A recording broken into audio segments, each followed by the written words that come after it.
What's up, everybody? Just trying to get this thing. There we go. There we go. All right. Let's get our Magma Wolf over here, too. There we go. All right. So, today, we're doing like a spotlight, first impression. Oh, I got my little, there we go, little pirate boat, too. Little spotlight, first impression on Tidal Blades, the role-playing game. That's what we're kind of doing today. So I just want to say welcome, everybody, to the channel. It's Dusty and Dice. Probably haven't heard from me in a while. Sorry about that. To let y'all... Oh, my goodness, I got a train going by. Perfect timing, right? Anyway, I will continue to work through it. I was sent this book from Monte Cook Games, so I just want to say that up front.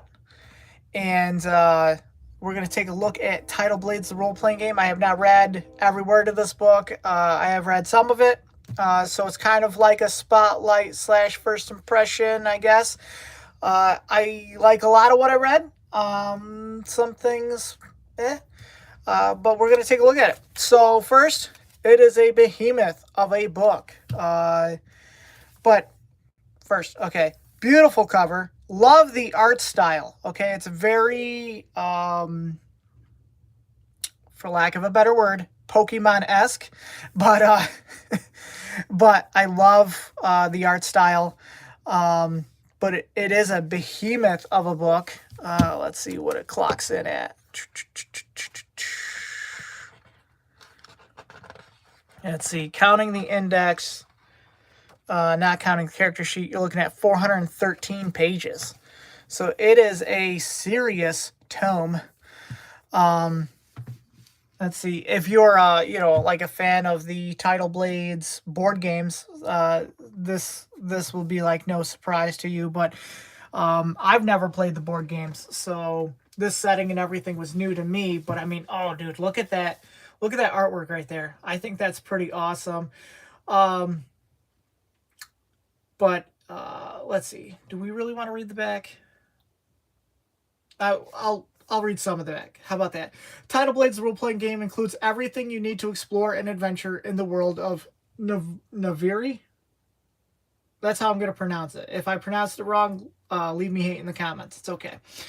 Complete streamlined rules for a fast-paced, story-based, tabletop role-playing experience in the beautiful world of Tidal Blades. An intuitive, concept-driven character generation system with limitless options. Play an inquisitive salamander explorer who sails the howling sea. A sharp-eyed Cuddlebeard adept who studies anomalies, a brash turtle fighter who brandishes shell shield, or any of thousands of other creative character concepts. A detailed dive into Naviri, and I'm going to mess that up through this whole video, I know.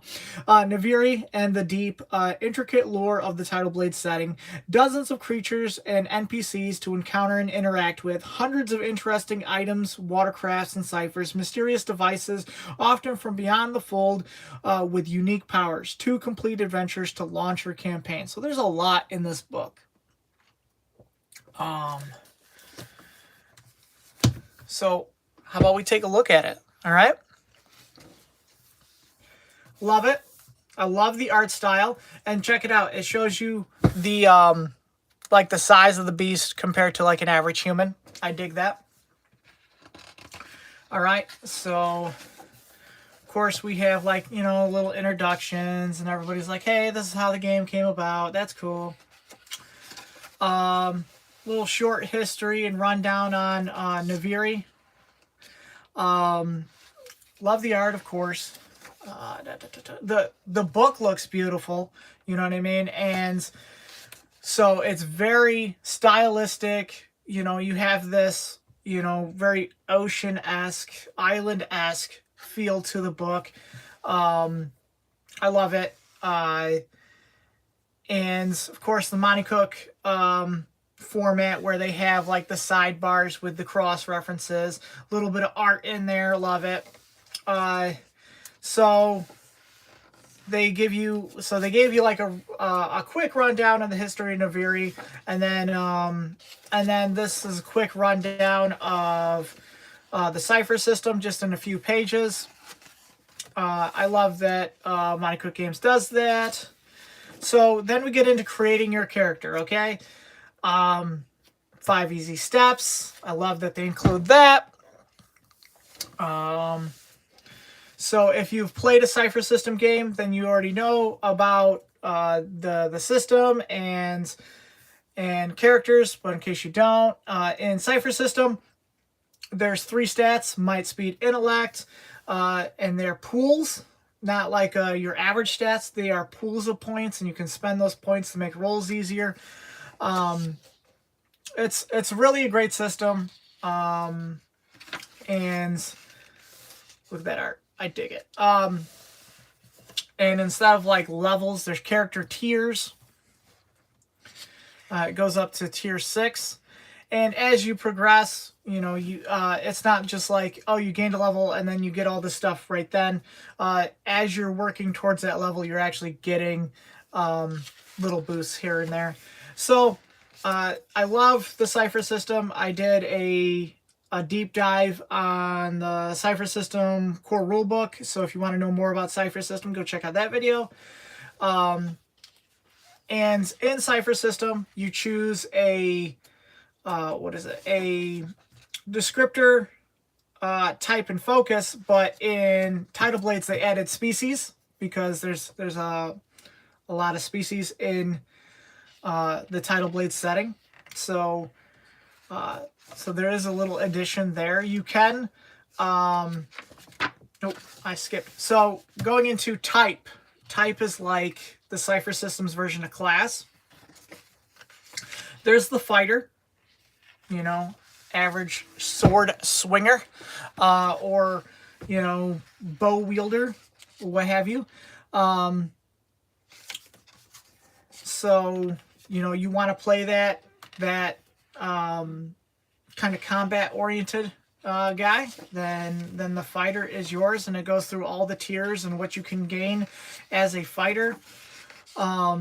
Adept, so those are like in other cipher system games, that's like your magic user, but in this game they don't use magic per se. It's called micronic energy, and it's basically magic, but it's actually like these, I don't know, like particle things that mess with time and dimensions and stuff. It's later on in the book, but yeah, that's kind of like what an adept messes with. So if you like the magic type characters, you'd probably be an adept and use micronic energy for your abilities. Oh, check out the oxalato. That's all like, I'm super cool. And then there's the explorer. The explorer, you know, I would compare it to maybe the rogue in D&D. That may not necessarily be a one-for-one comparison, but yeah, if you kind of want to do that type of character, I think I would want to try an explorer. If I played this game, I would want to try the explorer. Of course, up through tier 6, you have the abilities, and then the speaker. So if you want to be that charismatic, like bard type character, you can be a speaker. Dude, I just love the color and the artwork throughout this whole book. And then you get into descriptors. So type was like a class, you know, you could be a warrior, and then your descriptor, you know, are you kind? Are you learned? Are you lucky? Are you mechanical? Are you mysterious? And that gives you like a little bit on how to role play your character, but it also gives you a little mechanical benefit as well. So helps you flesh out that character. And there's a lot of options, man. And then I think I skipped something. Strong build. Okay, now we get the species. Like I said, there's quite a few species in Tidal Blades. Betalopod. Oh my goodness, I pronounced that one terrible. Betalod. So that's the Oxalotl type people. Chameleon is like this guy. Croc. Cuddlebeard. Kind of gives me like a Cthulhu vibe. Let's see. Frog. Golfin. Human. In case you don't know what a human looks like. An Iota. A Magnaphron. A Nagai. Salamander. Turtle. Tyro. And then you can make a mutant. Who doesn't love to play a mutant? Woo! Yeah. And you can come up with all these different mutations. I think that's cool. Character focus. So this is like that thing that makes your character like super cool, like his shtick. And they didn't just yeah, like check this out. Brandishes a shell shield. So they didn't just take like the Cypher System core rulebook and copy paste everything over into a Tidal Blades book like they did. Like I didn't look at it side by side to see if they changed the mechanics, but they did copy paste some things, but like they did either make new foci or they renamed or changed existing foci. Constantly evolves. There is ones that like delves into the fourth dimension. So the fourth dimension has to do with that micronic energy and all that good stuff. So yeah, you see that there is foci that is Tidal Blades specific, which I think is cool. They didn't just copy paste straight from the Cypher System core rulebook. So character focuses, hunts monsters. Yeah, be a monster hunter, sucker. Sorry, I get excited easily. Goods and currency. You can buy things with fruit. You want to buy things with fruit? Go ahead. So you get the equipment and prices. Check out the crossbow, man. It's like a what is it? Like I don't know. It's all like man, I am blanking on the words. It is very stylistically Tidal Blades. You dig what I'm saying? It's like all oceany. Oh man, I just failed. It is early in the morning here. I'm sorry. Watercraft. So yes, you can pilot some stuff. I don't know. I would probably do like maybe a pirate-esque adventure too. But check out that artwork. Love it. Love it. Now you're getting into playing the game. So this is going to be the Cypher System rules. Like I said, you can check out my Cypher System video if you want to know more about Cypher System. Bunch of lovely artwork. You got the full rules in here, so you don't need to buy the Cypher System book to play this game. It's all right in here. A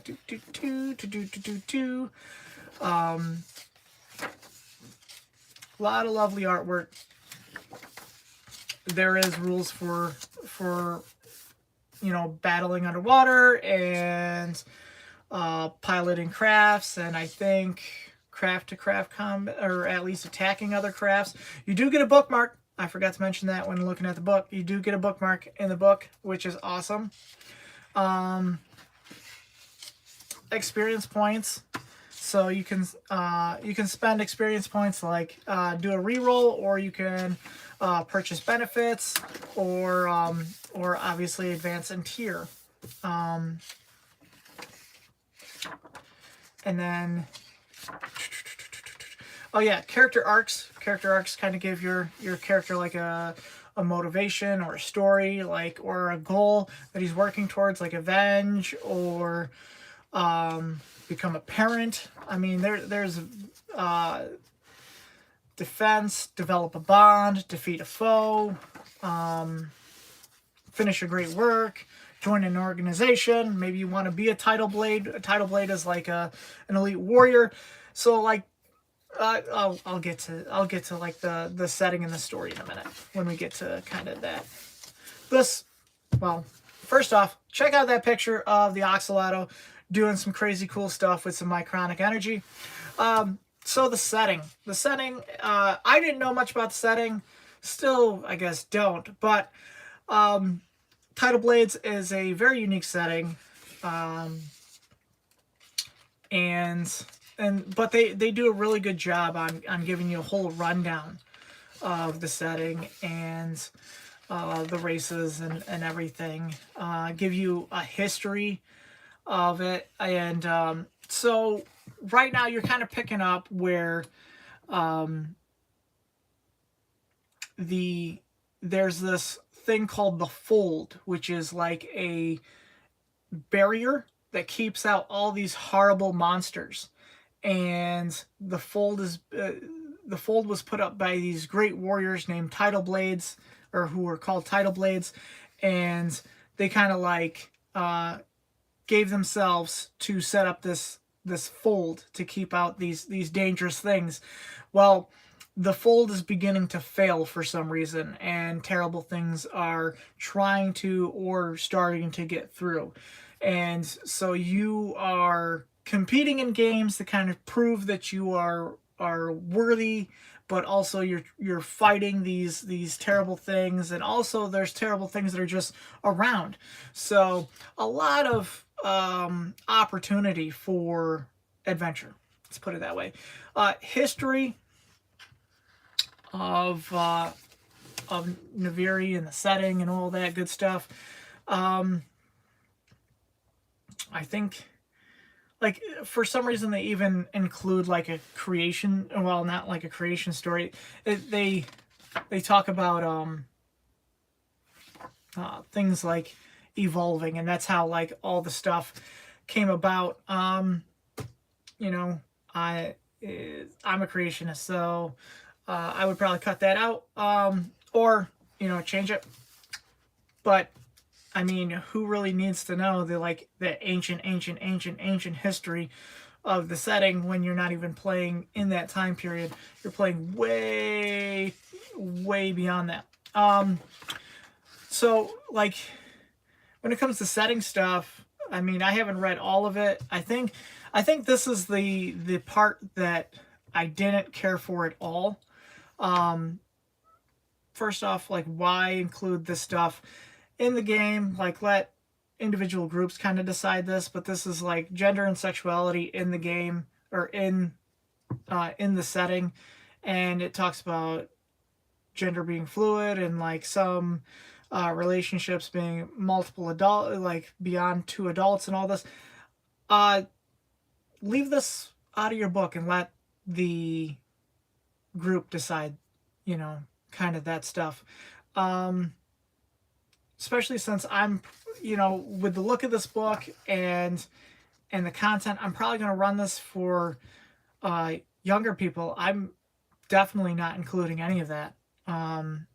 So, and it doesn't vibe with my personal beliefs either. So, yeah, I'm cutting that entire section. And then like even the children and families, talking about like, the fish people have so many children that they just like adopt them out and stuff like that. No, I'll change that too. Yeah, so, but these are things that don't affect the game mechanically. These are just story bits, and I can rewrite that stuff, but I personally don't care for it. Anyway, onwards. So yeah, there is a lot of information about the setting. So don't be put off if you've never played the Tidal Blades board games or anything like that. There is plenty here to tell you, like microns, and the microns are linked to time and this fourth dimension. So there is like time travel, like short time travel in this game. So that is some pretty cool stuff. You do get like this, like double page world map, which I think is super cool. Now you kind of get down into the city of Naviri. And they go into the games because there's like this really important games that they hold. And I kind of was thrown off by this. There's like crab mystics, like this whole the whole setting has the mycronic energy is like the magic of the world, but it's like scientific. It's an energy, and it's like a thing having to do with time in a fourth dimension. And then you have these like mystics thrown in. So I might cut those out if I ever run the game. Stadium challenges. A lot of lovely art. If you are a fan of the Tidal Blades setting, this will be just absolutely wonderful for you. It also, I mean, if you've never played the settings before, then you're gonna have a lot of information. So it's like don't worry if you haven't played the board games before. And so yeah, so after the setting information, now you get to creatures. So there is a bestiary right in this book. And so a lot of cool creatures, So, oh, and here's like, how big they are compared to each other and compared to people.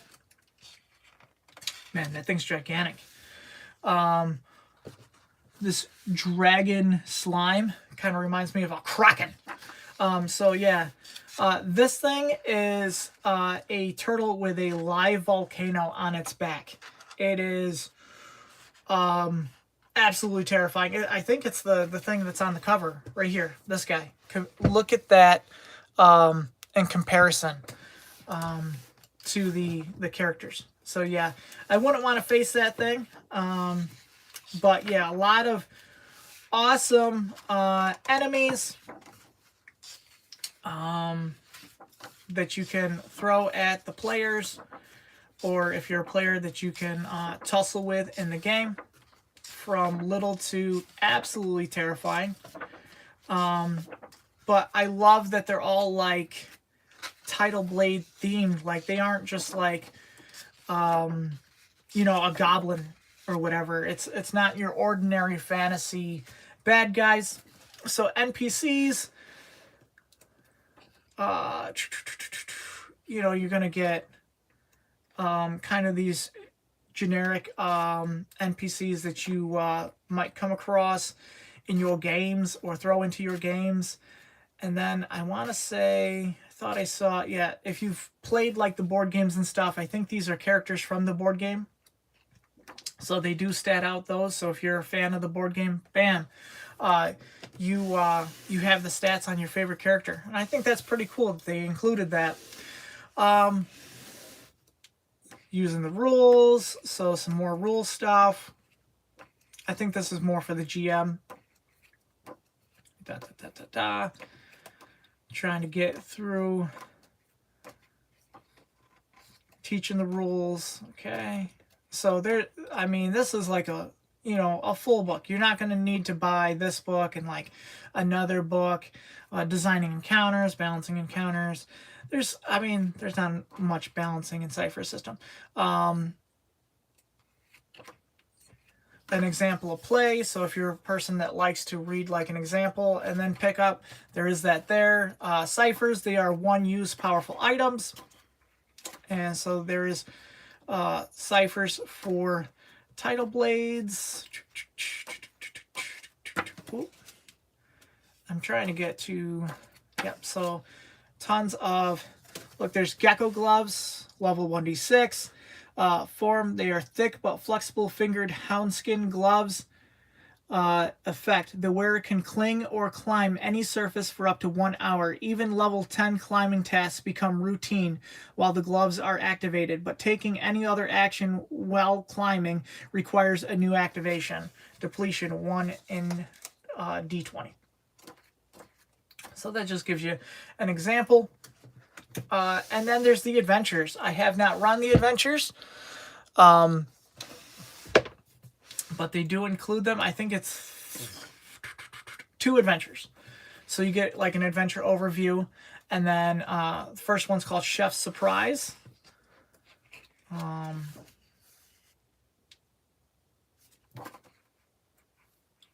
think that's the one that they advise that you start with, and then A Dock of Their Own is the second adventure. A lot of cool stuff, a lot of great artwork, as you can see, maps included, and then back matter. Talk like a Navirian, so that's cool.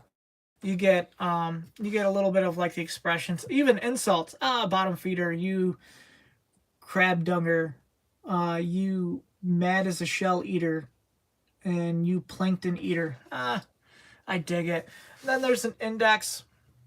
Get the character sheet. I love how the character sheet looks, by the way. That looks pretty cool. I love how it looks. And then in the back, they do include a big map. Unfortunately, mine got a little damaged, but I'm probably not going to be able to show the whole thing. So you get the city of Naviri on one side, and then, yeah, so it's a giant poster map. But check this out. You get the monsters and their sizes on the other side. So imagine, framing that, throwing that on your wall, and as you're running the game, you're like, hey guys, this giant crab-looking thing comes out, and it's the Curricane, and you can point to it right on your wall. I think that would be pretty awesome. So, anyway, that is the Tidal Blades Roleplaying Game from Monte Cook Games. And it is a hefty book, but it's the only book that you need to play the game.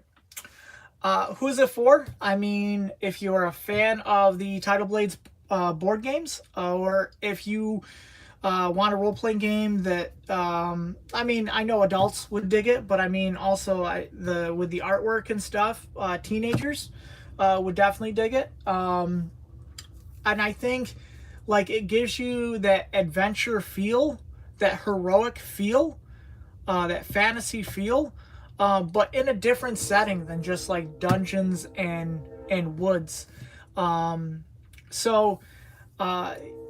Maybe you got a group that likes exploration and fighting monsters and stuff, but they've just become bored with the typical fantasy. Try this out. You know what I mean? Who's it not for? Well, if you like typical fantasy, this isn't for you. If you like a more like hardcore dark game like Shadow Dark or something, this probably isn't for you. But there's games for some people and there's other games for other people. So anyway, that's my thoughts, or that's my little spotlight on Tidal Blades, and I'm willing to run it for my group. We have a full game schedule right now, but should we ever find a lull in our schedule, maybe I'll run one of the adventures in the back of this, and we'll get some Tidal Blades in. At the very least, I'm going to solo it, and have a bit of fun soloing Tidal Blades, and maybe I'll let you guys know how that goes. I think the Cypher system is a really great system to solo. That's just the side. Anyway, thank you all for watching, and you know the deal. Grab some friends and roll some dice, bruh.